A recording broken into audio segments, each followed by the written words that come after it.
Pemirsa, kita lanjutkan diskusi kita. Kisruh bansos sengkarut antara pusat dan daerah. Berbeda-bedanya antara data yang ada di pemerintah pusat dan pemerintah daerah ternyata tidak hanya terjadi untuk penduduk DKI, tapi juga terjadi di beberapa daerah lainnya. Dan karena itu terjadi debat seperti tadi ketika Bupati dari Bolang, Mongondo Timur, Sulawesi Utara mengkritik pemerintah pusat, bahkan dengan keras. Tiba-tiba dijawab oleh Bupati Lumajang, Jawa Timur, Thorikul Haq. Dan malam ini kita akan pertemukan beliau di layar kita. Apa sebenarnya yang jadi masalah? Pertama saya akan hubungin dulu Pak Bupati Bolang Mongondo Timur, Boltim, Sulawesi Utara, Sehan Salim. Selamat malam Pak Sehan Salim. Selamat malam. Assalamualaikum warahmatullahi wabarakatuh. Waalaikumsalam Pak Sehan. Ya. Apa yang terjadi di daerah Pak Sehan Salim dan kenapa terjadi kritik terhadap pemerintah pusat? Baik Pak Gani, yang saya hormati Pak Gani, Menteri, dan saya lihat juga ada sahabat saya, abang saya Pak Ali Ngabalin, ya, sebagai juru bicara dari Kepresidenan. Assalamualaikum, Bang Ali, dan seluruh, dan terutama adinda saya, adinda Cak Torik, adinda saya Bupati Lumajang, yang alhamdulillah malam ini kita dapat dipertemukan walaupun hanya lewat layar. Alhamdulillah atas rahmat Allah. Bang kami ada tiga, mungkin saya pisahkan pada tiga hal. Yang pertama, kebijakan pemerintah daerah Bolang Mongondo Timur. Ya. Jadi begini Bang Kani, saya kemungkinan bupati yang agak rada-rada aneh. Sebenarnya saya sejak 15 Februari saya sudah tahu bahwa akan ada persoalan besar Bang Kani yang kita akan hadapi secara nasional dan tentunya dampaknya ke Bolang Mongondo Timur. Karena bulan Februari saya sudah mengingatkan sekretaris daerah saya untuk penggunaan anggaran DAU itu hati-hati. Dia sempat tanya di rapat kecil, ada apa? Saya bilang situasi negara kita itu kelihatan, saya tidak yakin daudak kita akan terpenuhi sebagaimana asumsi. Dan ternyata itu benar itu. Februari, itu waktu itu yang kena dampak positif baru 7, termasuk tidak salah Menteri Perhubungan. Saya sudah tahu bahwa dia akan meluas kemana-mana. Feeling saya, karena saya sudah 38 tahun di dunia politik, naluri saya itu jalan begitu. Dan alhamdulillah Bang Karni, setelah pada minggu ketiga Maret, itu pemerintah pusat lewat pemerintah provinsi menginstruksikan agar seluruh daerah segera mempersiapkan. Dan waktu itu diperintahkan untuk mengeluarkan keputusan kepala daerah sebagai daerah siaga. Gitu. Nah saya pada tanggal 20, tepatnya hari Jumat 20 Maret, itu, saya langsung melakukan rapat koordinasi dengan seluruh terlibat, Kapolres, dari Kodim, dan seluruh ASN, camat, kepala desa, dan BPD. Kita mengambil beberapa keputusan. Itu. Jadi yang pertama, saya mengeluarkan keputusan hari itu. Pertama kita menetapkan Bolang Mongondo Timur sebagai daerah siaga COVID. Kemudian melakukan penjagaan di tapal batas. Kita punya batas dengan 4 daerah, Minahasa Selatan, Minahasa Tenggara, Kota-Kota Mobagu, dan Bolang Mongondo Selatan. Itu ada 5 jalur untuk memprotek masuk keluar orang baik dalam dan luar yang ke Boltim dan keluar Boltim. Itu pertama yang saya lakukan.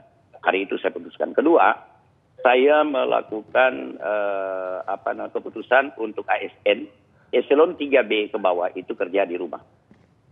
Hanya eselon 2 dan eselon 3A itu tetap melayani di kantor. Yang ketiga, seluruh anak sekolah PAUD, TK, SD, SMP yang menjadi kewenangan pemerintah daerah itu belajar di rumah sesuai dengan petunjuk pemerintah pusat lewat pemerintah provinsi. Yang keempat, saya segera mempersiapkan talangan sosial gitu. Nah, tanggal 23 itu kita mulai berlakukan hari Senin. Nah, hari Senin itu pun status daerah dirubah sesuai petunjuk pemerintah provinsi. Yang tadinya SK saya masih SK siaga menjadi darurat. Dan mulai tanggal 24, saya Bupati tidak hanya menurunkan surat edaran kepada kepala-kepala desa untuk mengingatkan rakyat nahan diri, tapi saya 20 hari naik mobil terbuka, saya membawa peti mati, dan saya kampanye itu dari 6 sampai 8 jam. Saya melakukan edukasi langsung kepada rakyat saya, gitu, tentang apa itu COVID-19, corona, apa bahayanya, bagaimana cara cegahnya, gitu. Itu yang saya lakukan. Gitu. Nah, ketika saya melakukan itu sudah masuk minggu kedua, mulai tanggal 9 April, saya sudah mempersiapkan tapi sebelumnya mohon maaf Pak Bang Karni, jadi tanggal 23 itu saya memutuskan tentang sumber dana untuk hal-hal yang berkaitan dengan talangan kepada publik, termasuk dengan kesiapan yang berkaitan dengan kesehatan dan masalah sosial. Saya mengambil dari 3 sumber waktu itu. Pertama, saya mengambil dari DAU, merombak APBD. Yang kedua, 14,5 miliar dana untuk pilkada yang kita sudah mendapatkan pemberitahuan bahwa ditunda, maka dana yang belum diberikan kepada KPU, Bawaslu dan Polri itu masih 14,5. Yang kedua, kita saving anggaran lewat dana desa. 81 desa, DD-nya kita tarik 100 juta, gitu. Nah, hari itu juga saya langsung mengeluarkan surat keputusan menunjuk PPK-nya, yaitu dari salah satu kepala dinas, yaitu ketahanan pangan, untuk segera mencari kontak dengan Bulog untuk kesiapan material seperti beras, minyak goreng, gula, dan ikan kaleng. Nah, jadi kita rogoh ini dari DAU kita sebagian, gitu. Karena kita sudah dapat pemberitahuan dari Menteri Keuangan dan Menteri Dalam Negeri bahwa indikasi DAU dan DAK itu sampai 50%. Makanya saya sudah hati-hati. Saya berarti mengarah ke dana desa. Nah, karena dia masuk dalam komponen juga penerimaan daerah. Namun apa yang terjadi? Berselang 3 hari turunlah surat Menteri Desa nomor 8. Di mana mengisyaratkan dana desa itu hanya dapat tambahan kegiatan atau program padat karya, tidak untuk membeli dalam bentuk sembako dan hal-hal lain. Ini perlu dicatat ini. Nah, saya ingat betul itu, ada aturannya di kita. Sehingga akhirnya kita batalkan. Kita batalkan untuk menggunakan dana desa 8,1 miliar. Itu juga hasil telekonferensi kita dengan gubernur. Jadi para bupati diinstruksikan jangan menggunakan dana desa untuk membeli hal-hal yang bersifat sosial, sembako dan sebagainya, hanya untuk padat karya. Oke. Nah, kita terpaksa merombak lagi DAU kita, Bang Karni. Nah, walaupun sudah sangat kesulitan, terpaksa banyak pekerjaan atau program bersifat fisik dari dana DAU kita hentikan. Nah, kemudian karena berasnya kita sudah pesan duluan 600 ton. Itu beras premium lewat Bulog. Gitu. Bahkan Bulog waktu itu kaget karena Bulog tidak pernah menyiapkan itu dan angkanya tidak sebesar itu. Stoknya per tahun menurut dia di Bola Mongondo Raya itu, perwakilan Bulog yang ada, itu cuma paling tinggi 600 ton, beras juga medium.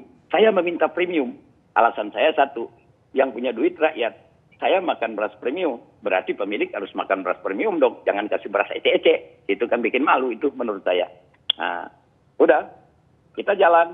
Gitu. Tanggal 9 April, itu kita mulai mau action itu rencana.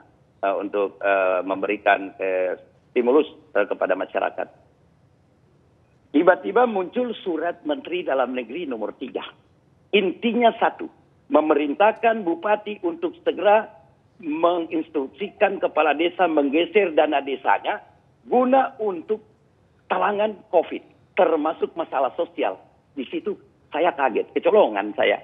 Karena antara surat nomor 8 Menteri Desa dengan surat nomor 3 ini dari Menteri Dalam Negeri berbeda. Ya, kita sudah merogoh daun kita. Akhirnya kita tidak boleh menggunakan itu. Kita sudah mempending karena kita harus kontrak dengan pihak ketiga pengadaan barang itu. Nah, kita jalan. Nah, alhamdulillah, seminggu kemudian turun surat Menteri Desa nomor 11. Kalau tidak salah, itu cuma 2 bunyinya. Yang paling saya ingat betul. Yang pertama, memperkuat surat nomor 8 tentang padat karya.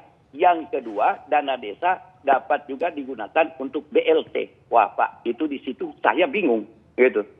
BLT. Nah, yang menarik itu di BLT dana desa itu ada 14 kriteria. Begitu saya pelajari, ini kriteria orang miskin memang bukan karena dampak. Karena pada poin 1 Pak Karni, rakyat yang tinggal di rumah kurang dari 8 meter lantai tanah, dindingnya bambu, atapnya rumbia, tidak ada listrik. Pak, di Boltim susah dapat yang begitu, Pak. Kalau dapat 10, udah jago di 81 desa. Berarti kita harus rekayasa dong. Ini problem. Ini problem. Kedua, itu di 14 kriteria penerima. Ada 7 kriteria yang tidak boleh menerima. Ada 2 yang menarik situ. Kepala desa dan aparat. Pak, kepala desa kan yang tentukan pendapatannya saya. Bagaimana dia juga kena dampak, dia kerja siang malam untuk menjaga rakyat jangan bebas keluar masuk, dia nggak tidur-tidur, sebentar juga dia yang bantu nyalurin beras, dia nggak dapat, dia juga miskin Pak. Nah, situ persoalan yang saya lihat.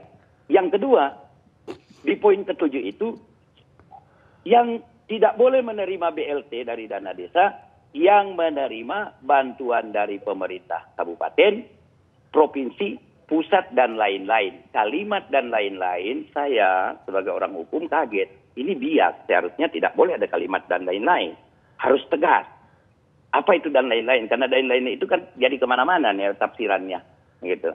Nah, situ. Nah, oke, kita sudah jalan Pak.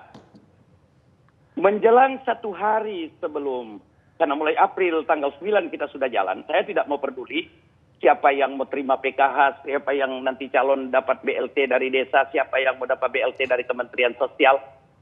Tapi rakyat saya yang sudah hampir 1 bulan saya tahan tidak kemana-mana, itu sudah mulai kepayahan. Makanya mulai tanggal 9, saya sudah mulai menyalurkan. Gitu, mulai tanggal 9.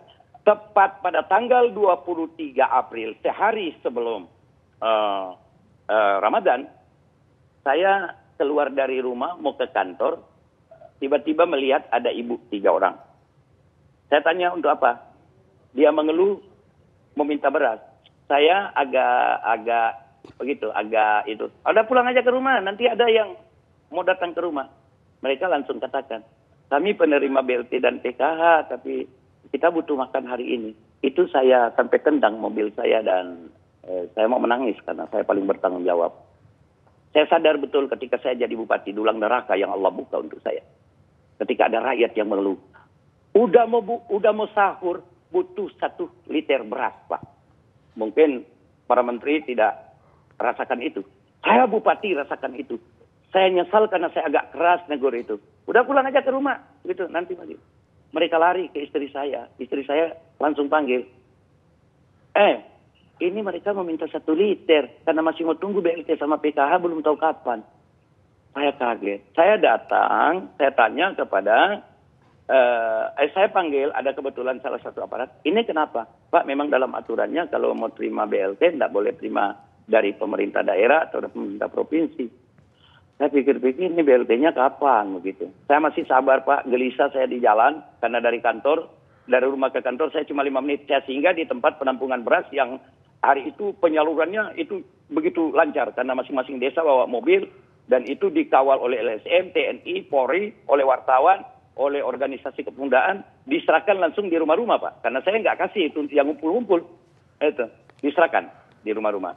Nah, Kemudian hari kedua, Pak Karni, hari kedua Ramadan, hari Sabtu tepatnya, saya kaget di satu desa terjadi keributan. Sampai saya kaget Kapolres sudah datang ke sana. 3 jam untuk penyaluran itu tertahan. Saya cari tahu, ada apa di sana? Ternyata yang calon penerima PKH dan BLT itu ribut, mencak-mencak, nggak mau lagi nunggu. Mereka lapar, mereka minta biar cuma 5 kilo dari Pemda sekarang. Itu persoalan. Makanya saya berang situ setelah saya tanya ke dinas terkait, kepada aparat, hanya dengan karena ada edaran. Ini mohon maaf Pak Karni, saya perlihatkan. Ini edarannya. Ini yang membuat terhambat, yang menyumbat saya tidak sanggup untuk maka saya melakukan diskresi. Saya mencak, saya bilang, jangankan saya hanya dihukum di dunia, Allah pun yang akan menghukum saya hari ini, berikan rakyat saya. Saya tidak mau tahu. Saya mau rakyat saya jangan hari ini menangis, sudah puasa yang kedua, Ramadan yang kedua. Jadi ini calon penerima BLT dan PKH itu mencak-mencak. Gitu. Makanya saya perintahkan untuk serahkan semuanya, gitu. Sehingga saya mengambil keputusan, Bang Karni, calon penerima PKH, calon penerima BLT dari Kemensos dan Kementerian Desa, dan bantuan apapun dari pusat, dan termasuk pemerintah desa, saya stimulus rata-rata 10 kilo beras, tambah dengan 1 kilo gula, 1 liter minyak kelapa, 5 kaleng, ikan kaleng. Gitu Pak Bang Karni. Karena saya siapkan awal itu 600 ton beras, 60 ton gula, 60 ton minyak kelapa, dan 109 kaleng ikan kaleng. Itu untuk perkiraan 2 tahap. Perkiraan 2 tahap. Karena saya punya penduduk cuma 28.753 kakak. Tapi saya target itu 25.000 kakak, Bang Karni. Dengan cara pembagian proporsional, Bang Karni. Bagaimana cara proporsional? Saya menetapkan lewat keputusan 1-2 jiwa 15 kilo. Dengan hitungan per orang 0,3 kilo per hari per 1 bulan. 3-4 orang itu 20 kilo. 5-6 orang 25 kilo. 7-8 orang 30 kilo. 9-10 35 kilo. Dan yang paling tertinggi jumlah jiwanya itu kalau 11-12 40 kilo. Ya kalau lebih dari situ lagi itu sudah kelompok Mapalus dong. Bukan lagi kepala keluarga lebih dari 12. Itu prinsip saya. Ini yang saya lakukan Bang Karni. Dan itu hanya tahap pertama sebelum BLT, PKH, dan BLT dari 2 kementerian turun. Gitu. Dan saya sudah selesai Bang Karni. Sudah selesai. Saya sudah memasuk tahap kedua. Itu pertama kebijakan yang saya lakukan. Ada yang saya protes juga kepada Menteri Sosial Bang Karni. Dia memberikan kuota kita 464. Itu kuota langsung dari sana. Kriterianya gampang. Yang kena dampak berarti semua. Orang juga rumah makan kecil, orang kedai-kedai kecil, rumah kopi kecil, penjual ikan, yang nelayan, semuanya bisa kena. Bahkan angka 4.464 itu sebenarnya kurang. Kalau lihat dari kena dampak. Mayoritis kita kena dampak. Pengusaha juga banyak yang bangkrut. Gitu menurut saya. Nah, jadi Bang Karni, kemudian apa yang saya protes? Itu buka rekening Bang Karni. Buka rekening berarti perlu modal 150.000 Bang Karni untuk sekali buka rekening. Bayangkan kalau 4.464 rakyat berjubel di bank. Sementara saya sudah cek, kekuatan bank itu paling 30-50 buku rekening per hari Bang. Kita udah hitung 5 bulan. Wah, ini gimana caranya? Kemudian ada alternatif 2. Dari Kementerian Sosial. Kalau tidak ada rekening dikirim ke kantor pos. Kantor pos kita 45 kilo Pak. Ada di kota-kota Mobagu. Kota-kota Mobagu daerah merah. Di sana sudah terkontaminasi. Mana bisa rakyat saya ke sana? Nggak mungkin 4.000 sekian berjubel di sana. Apa dia mampu layani per hari? Ongkosnya 200.000 pergi pulang Bang. Makanya itu yang saya anggap sangat luar biasa. Saya protes. Gitu. Kenapa tidak seperti dana desa? Dana desa itu penyalurannya gampang loh. Masuk langsung ke RKUD pemerintah daerah, langsung dipindah bukukan kepada pemerintah desa, Hari itu juga diambil oleh kepala desa dan bendahara, hari itu disalurkan. Nah, kalau untuk dana desa, enak Pak penyalurannya. Sekarang saya sudah posisi ke 80% Pak, sampai hari ini. 80%. Besok mungkin selesai semua BLT, karena bahkan itu saya anggap agak terlambat di dinas keuangannya. Ada beberapa administrasi, itu beberapa desa, ada 23 desa kalau saya cek tadi. Jadi kalau untuk BLT dana desa, untuk penyalurannya saya akui itu cepat sekali. Cepat sekali. Cuman kriterianya alhamdulillah ada surat edaran berikutnya bahwa tidak menyebutkan lagi seperti 14 kriteria itu. Sudah pada posisi yang kena dampak. Nah, itu saya terima kasih kepada Menteri Desa. Kemudian melakukan penyesuaian gitu. Jadi kita sekitar juga 4.000. Alhamdulillah sudah 80% sampai dengan tadi. Besok insya Allah selesai untuk BLT dana desa. Tapi BLT sosial kemarin baru datang 4 petugas dari kantor pos, datang komunikasi dengan saya. Pak, ada 2 alternatif. Rakyat datang ke sana, bagaimana? Saya bilang saya nggak mau. Saya tanya dulu. Kalau datang 4.000 lebih, kamu layani berapa hari? Aduh, nggak bisa Pak sehari. Saya bilang nanti saya suruh bakar kantormu. Dia pergi pulang. Orang-orang jompo tuh lain tuh. Nggak mungkin. Kalau begitu Pak, alternatif kedua, kumpul di kecamatan. Nggak bisa. Bagaimana caranya? Kamu saya bantu dengan seluruh PNS saya, dengan TNI, Polri, dan LSM, serta organisasi kepemudaan. Kamu salurkan di desa-desa. Jangan kumpul-kumpul. Saya nggak mau. Karena itu melanggar tentang physical distancing. Jangan kita melakukan sesuatu melanggar yang satu. Kapan COVID ini mau selesai? Kalau sampai kita itu cuman gara-gara BLT kita langgar aturan yang sangat menakutkan gitu. Nah, ini persoalan. Nah, itu pertama, Pak. Dan bahkan saya, Pak Karni, mohon maaf, saya bahkan sampai dengan orang Bolak Mongondo Timur di luar daerah nggak boleh pulang. Itu mendapat saya perintah lewat BLT desa. 600. Dan insya Allah itu halal. Dan Pak Menteri pasti senang itu. Jadi rakyat saya jangan pulang. Jangan. Memang mereka itu senang. Terima kasih Pak Menteri. Saya ambil kebijakan. Mudah-mudahan Pak Menteri setuju. Ya, saya berharap Kementerian setuju Pak. Saya mengambil kebijakan itu. Rakyat saya ada di luar daerah yang kuliah di Jogja, yang di Makassar, di Jakarta. Saya bilang udah nggak usah pulang.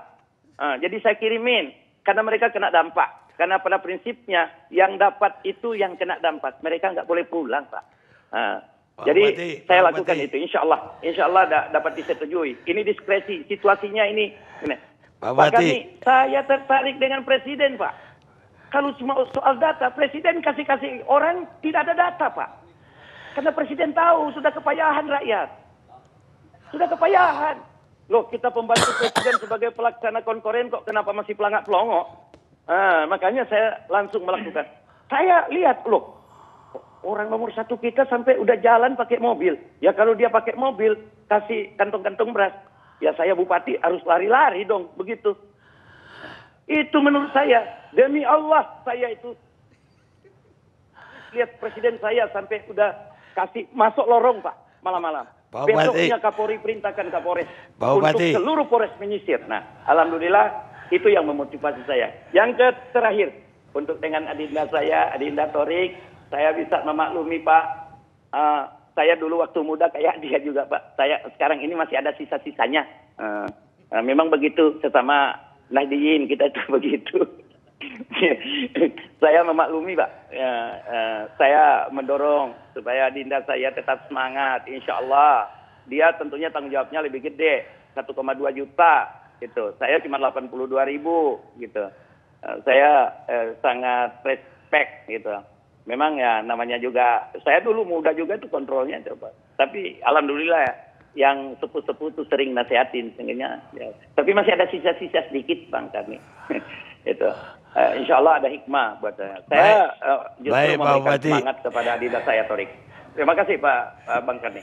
Pak Wati, ada pertanyaan saya. Iya. Iya, apapun juga tetap ada jalan kan.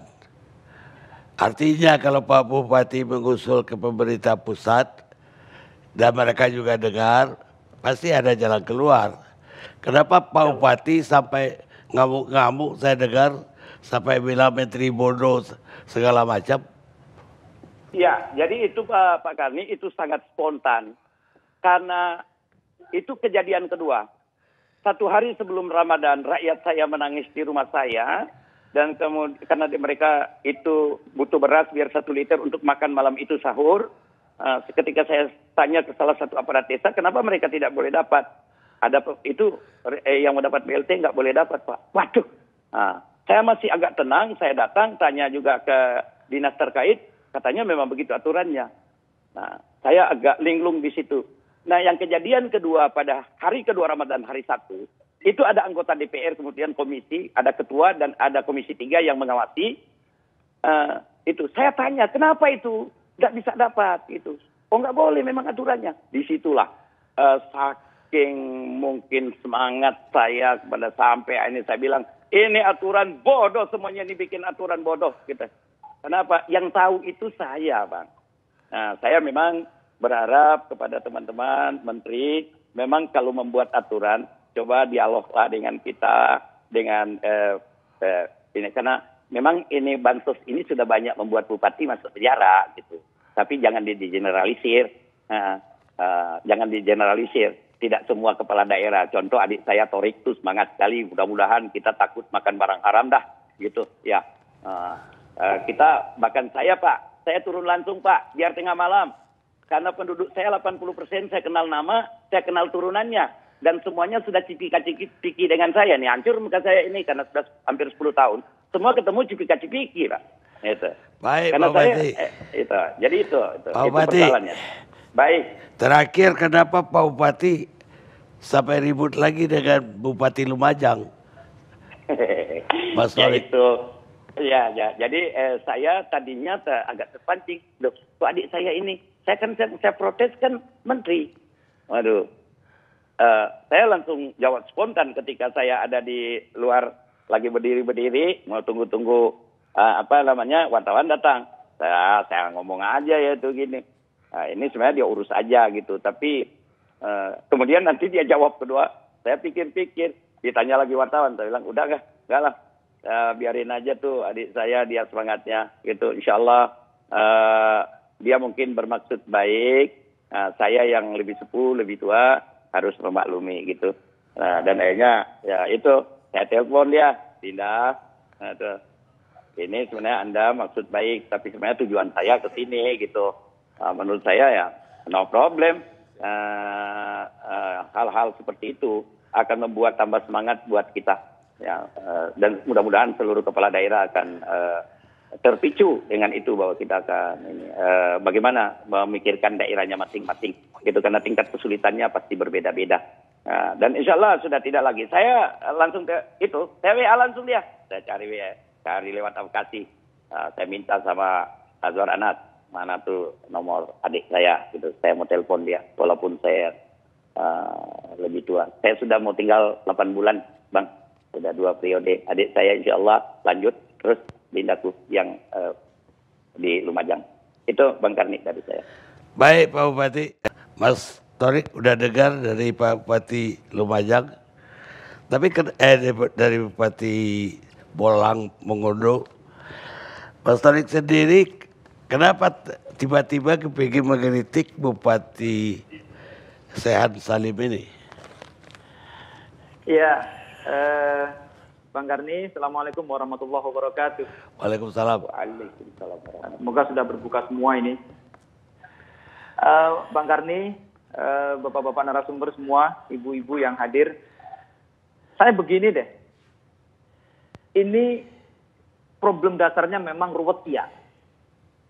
Di saat kami semua ini melakukan koordinasi, kita setiap hari hampir video conference dengan para menteri, langsung dipimpin oleh Pak Menteri Dalam Negeri, kemudian kita juga koordinasi dengan Ibu Gubernur, di saat semua sedang melakukan komunikasi antar kabupaten kota, mana yang terbaik, kita cari cara bagaimana menyelesaikan ruwetnya ini, menyelesaikan problemnya ini.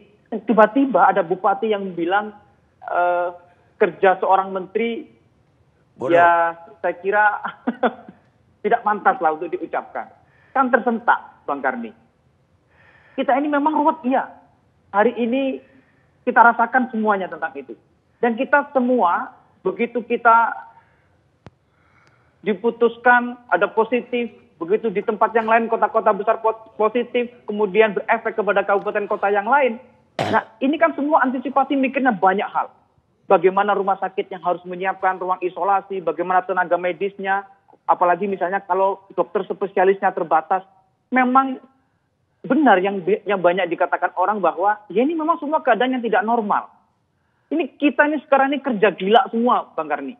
Nah, begitu saat kondisi kita ini semua bekerja mencari cara, mencari solusi dengan semua inovasi yang kita kerahkan, bekerja dan berpikir. Nah, ini tiba-tiba kita terhentak dengan ucapan-ucapan itu yang saya kira waktu itu saya terhentak juga. Jangan begini dong. Saya sampaikan, wah kalau begini ini bahaya. Apalagi misalnya menteri yang tentu kita ini berharap programnya bisa langsung share kepada kabupaten kota, nyampe langsung kepada masyarakat. Nah, begitu kita video conference dijelaskan satu aturan dengan aturan yang lain, tadi yang juga sudah disampaikan oleh, saya manggilnya Eyang ya. Bupati Boloang Mongondo Timur, ya tahapan itu memang belum selesai. Bayangkan kita hari ini video conference, besok video conference lagi, lusanya video conference lagi. Nah, tentu semua tahapan-tahapan itu sedang kita lakukan telaah. Memang iya, bahwa problem yang hari ini kemudian memuncak itu ya problem karena tadi itu. Ada orang yang banyak merasa bahwa mereka harus mendapatkan bantuan. Mereka semua terdampak. Itu sejak awal kita rasakan. Orang mungkin awal punya tabungan, tapi akhirnya orang tidak punya tabungan sehingga mendapatkan pikiran mereka semua menjadi orang yang terdampak. Oke, soal itu menjadi reaksi saya. Kemudian begitu saya reaksi menyampaikan janganlah mengucap perkataan yang tidak pantas kepada seorang menteri. Sementara kita juga orang yang mengambil kebijakan yang itu juga harus berinovasi, berpikir bagaimana cara menyelesaikan masalahnya. Nah, kemudian ada video kedua lagi dari Eyang. Dan video yang kedua itu ya bagi saya juga ini ada banyak hal yang menurut saya harus saya konfrontasikan, harus saya konfirmasikan. Misalnya bilang soal Lumajang kemiskinan 12%. Nah, ini kan tidak benar. Kemudian menyampaikan soal bahasa yang menurut kami juga tidak pantas untuk masyarakat Lumajang.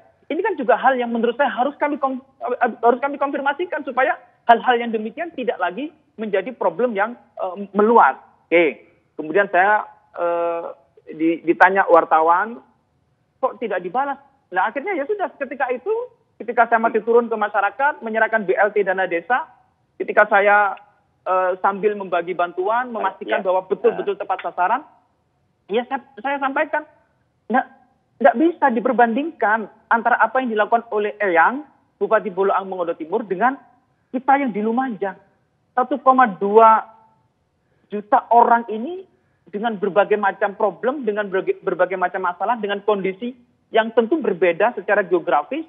Nah, ini yang kami buka ruang untuk supaya sama-sama paham dengan segala logika yang kami haturkan. Maka dari itu kami juga terus menyampaikan kepada Eyang, Bupati Boloang Mongondo Timur, tentang berbagai program inovasi kami. Saya sadar bahwa pasti akan ada banyak yang tumpang tindih. Pasti akan ada banyak data yang satu dengan yang lain pasti akan bersama-sama. Bahkan ada, Bang Karni, suaminya dapat PKH, istrinya dapat BST, bantuan sosial tunai. Coba bayangkan, itu terjadi. Akhirnya dengan cara pandang kami, Kabupaten Lumajang mencoba untuk melakukan inovasi-inovasi baru. Misalnya, kami menggerakkan masyarakat. Apa yang kami gerakkan? Ayo deh, bantu beras. Apakah pemerintah tidak ada beras? Ada. Kami siapkan beras, iya. Kami lakukan langkah-langkah untuk supaya apa? Bersama masyarakat yang banyak ini, supaya tadi itu tidak ada kecemburuan sosial. Dan di samping itu, kalau beras yang dari masyarakat diberikan kepada masyarakat, mau double, mau tidak double, tidak ada masalah. Uang itu dari masyarakat kok. Tidak ada urusannya dengan APBD. Mau misalnya yang dapat BLT dana desa, kemudian dia double dapat beras, tidak ada masalah. Nah, itu yang saya maksud bahwa ini ada banyak ruang inovasi yang bisa dilakukan oleh daerah untuk menyelesaikan problemnya masing-masing. untuk menyelesaikan urusan yang memang ini ruwet. Kenapa kami misalnya ada program ngeramut tonggo, beras yang dari masyarakat untuk masyarakat yang terdampak. Pendataannya kami libatkan namanya relawan serangga. Relawan-relawan ini yang turun ke masyarakat. Karena masyarakat hari ini, Bang Karni, tadi yang disampaikan para orang-orang yang terdampak itu, merasa bahwa musuh mereka hari ini itu pemerintah karena pendataannya bisa jadi salah. Bahwa RT RW yang mendata itu mementingkan saudara keluarganya. Maka kami mengajak masyarakat yang lain untuk ayo sama-sama data, sama-sama cross-check. Sampai saya turun ke lapangan, ini nggak bisa kalau diatur dengan normal, nggak bisa. Saya perintahkan kepada desa, semua data PKH, BPNT, BLT, dana desa, tempel di balai desa. Semua yang dapat beras, tempel di balai desa, tempel di masjid. Supaya apa? Supaya orang semua tahu tetangganya dapat apa tidak. Kalau tidak dapat, ada banyak mekanisme. Lapor desa, lapor camat, lapor saya, bisa datang ke tempat saya, rumah dinas saya terbuka untuk semua itu. Nah, ini kan cara yang menurut saya banyak bisa dilakukan, tidak harus pada polemik untuk kemudian menyalahkan dengan cara pandang yang tadi bahasa-bahasa yang menurut saya tidak pantas. Oke. Soal itu kemudian clear pada posisi di mana saya menjelaskan hal yang ada di Kabupaten Lumajang. Nah, tapi kan memang ini lagi-lagi Bang Karni bahwa kondisi ini kondisi yang tidak normal. Ada banyak masyarakat hari ini dua pilihan, hinaan dan cacian, pujian. Yang dapat memuji, yang nggak dapat menghina. Bener, saya mau cross-check data deh, Bang Karni. Kalau misalnya di Kabupaten Lumajang, hari ini sumber dana bantuan itu mulai APBN, APBD provinsi, APBD kabupaten, APBD desa, masyarakat. Nah, kalau masyarakat tidak terkonsolidasi, orang akan dapat banyak. Sekarang banyak orang berjejer, tukang becak, bisa jadi tiap sore dia dapat. Tapi banyak orang yang tidak dapat. Nah, makanya saya ingin mengkonsolidasi masyarakat supaya dalam satu kesatuan konsolidasi bantuannya bisa lebih merata. Soal ada problem pendataan yang kurang, soal ada masyarakat yang belum dapat, iya, itu menjadi bagian dari problemnya. Baik. Nah, Bang Karni, misalnya ini, saya mau memperbandingkan soal data dari Kementerian Sosial, data terpadu dari Kementerian Sosial. Kabupaten Lumajang itu 138.225. Kemudian hari ini semua bantuan yang bertambah-tambah ini total kami itu yang mendapatkan bantuan penduduknya, kakaknya itu 184.509. Kalau ditambah provinsi itu jadinya 197.000. Karena provinsi nambahin 12.000 kepada kami pemerintah Kabupaten Lumajang.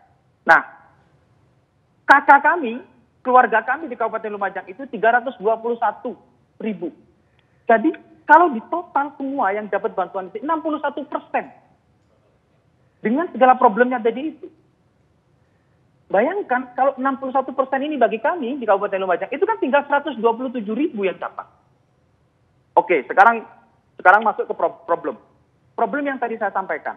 Kalau ada yang tidak tepat sasaran, orang pindah, orang meninggal, maka pilihannya memang tiga. Validasi, transparansi, sama fleksibilitas. Betul yang disampaikan Eyang, fleksibilitas itu hari ini ada di dana desa. Saya sampaikan, sudah, dana desa keluarkan dulu, dana desa cairkan dulu. Kenapa dana desa dicairkan? Karena dana desa ini perubahannya bisa melalui musdes. Kapan musdesnya? Sewaktu-waktu. Kalau musdesnya sewaktu-waktu bisa dilakukan, maka hari ini misalnya sudah diberi, besok ketika dia double, tinggal dibuat surat pernyataan. Kalau dia double dengan BPNT yang baru, atau perluasan tambahan anggaran di Kementerian Sosial yang baru, atau BST, bantuan sosial tunai, begitu double dengan dana desa, BLT dana desa, tinggal BLT dana desanya ngalah. Sudah. Pakai musyawarah baru, musyawarah desa dilakukan, begitu dilakukan, tinggal dirubah. Dia buat surat pernyataan. Saya tidak lagi akan menerima bantuan dari dana desa, pernyataannya nanti diganti uangnya. Saya sampaikan kepada kepala desa, uangnya kembalikan kepada bendahara. Yang penting uangnya tidak dipegang oleh kepala desa, apalagi dipakai kawin lagi. Nggak usah, nggak boleh. Baik. Yang penting itu sudah. Baik Pak Bupati. Ya.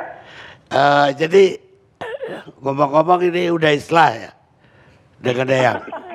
Ya, udah. Gini, Bang Karni. Saya ini di WA pertama melalui ADC, kemudian saya WA kembali, kemudian tadi telepon kepada Eyang. Prinsipnya begini memang.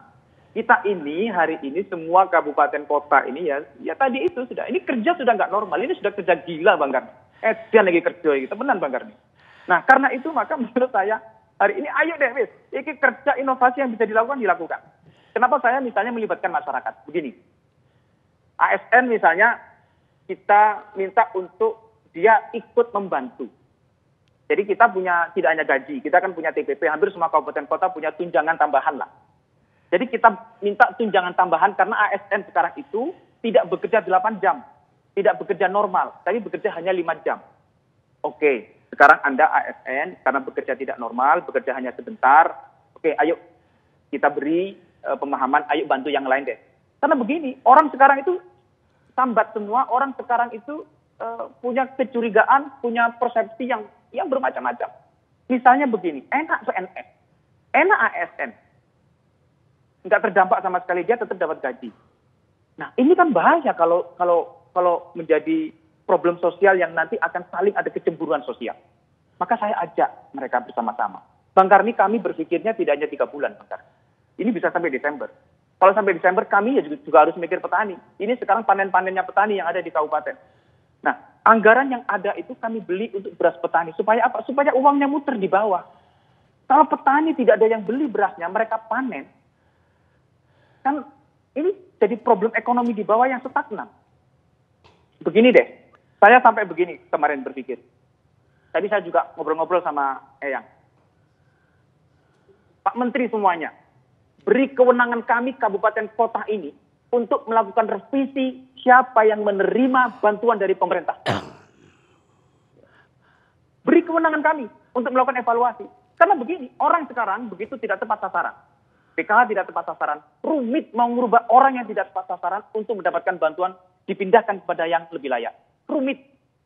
Butuh waktu bertahun-tahun, butuh waktu 6 bulan, butuh waktu macam-macam. Sudah beri kami kemenangan untuk bisa melakukan revisi terhadap orang-orang yang tidak tepat sasaran. Baik. Usulan kami, baik Mas. terima Pak Menteri, untuk kemudian kalau ada yang salah evaluasi kami.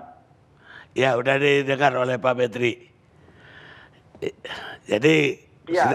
oh ya syukur deh kalau udah islah Eyang dan Iya Ade. sama Eyang islah sama Eyang sudah. Benar. Beliau tadi menyampaikan pengurus NU Sulawesi Utara. Nah itu jadi Ya, sudah islah. apalagi sama-sama Nadine. Iya. Ya, Iya Bang Karni. Ramadan lah.